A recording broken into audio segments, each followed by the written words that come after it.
Hello and welcome to Maxim Foods Inside Track. Another interesting fortnight in dairy and globally. Still seeing some major lockdowns in China, especially in Shanghai region. Got Omicron still very active globally and in Australia. The good news is in Australia that we really see the food service industry really bolstering now. People are on the move, people travel. We just had our Easter long weekend where we saw a lot of good tourism numbers. People out and about enjoying themselves and buying dairy, which is great. Now let's have a look at the commodities.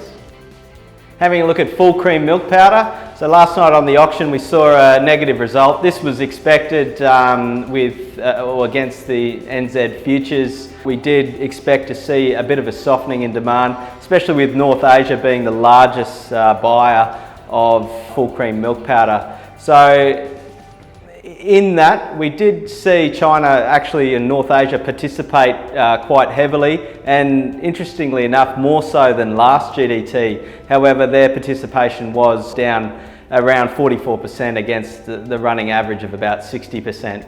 Southeast Asia participation was down a bit, so we saw probably a bit of an indication that these higher prices is burning a bit of demand, along with lockdowns throughout China. It means that, demand is a bit stuttered. For a short to medium term forecast, the fundamentals of milk still being short and end of season in New Zealand for full cream milk powder remain that, we won't see any dramatic shift downwards.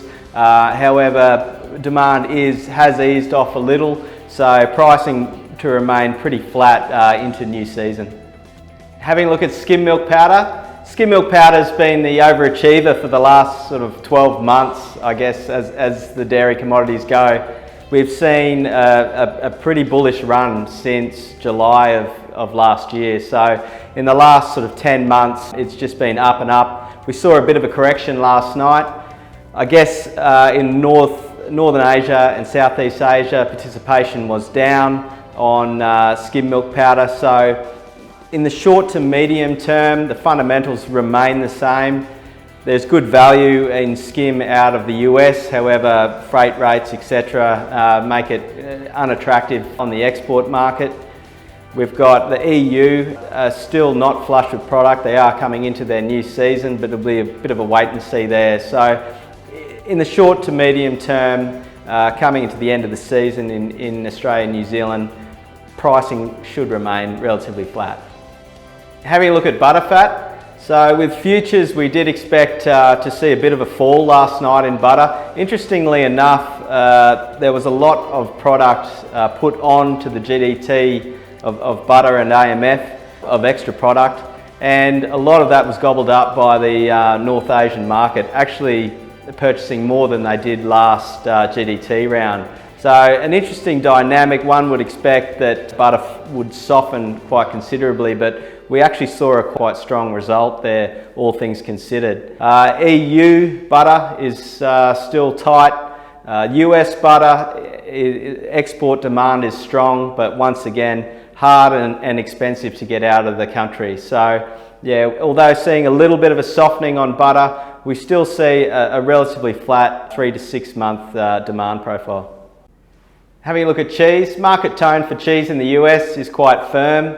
For the second half of the year, they're expecting a real lack of manufacturing capacity.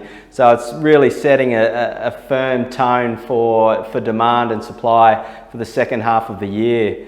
In New Zealand, we saw a negative result on GDT last night. That's on the back of a very bullish run over the last 6 months on cheese. So things have settled a little bit in New Zealand. Once again, supply is quite tight. Supply for Australian cheese is very tight. Demand in that food service market has really shot up, so which has left a bit of an imbalance in demand and supply. So pricing very bullish for the next sort of 3 to 6 months on cheese. Having a look at whey powder. So sweet whey powder has steadied in demand, just basically due to Chinese lockdown, etc. So we do see some demand factors out there. Not a huge imbalance in demand and supply. Obviously, supply of whey powder is getting channeled through those higher value products like WPC80 and WPI. So sweet whey, although steadied, looks to remain flat. On the protein side of things, WPI is still in very short supply. The forecast 3 to 6 month outlook there with pricing remains very bullish. In WPC, probably a bit more of a steadied and balanced view there. It looks to be flat for the next 3 to 6 months, but once again in short supply and pricing quite high. So in summary, the fundamentals of the market still remain the same.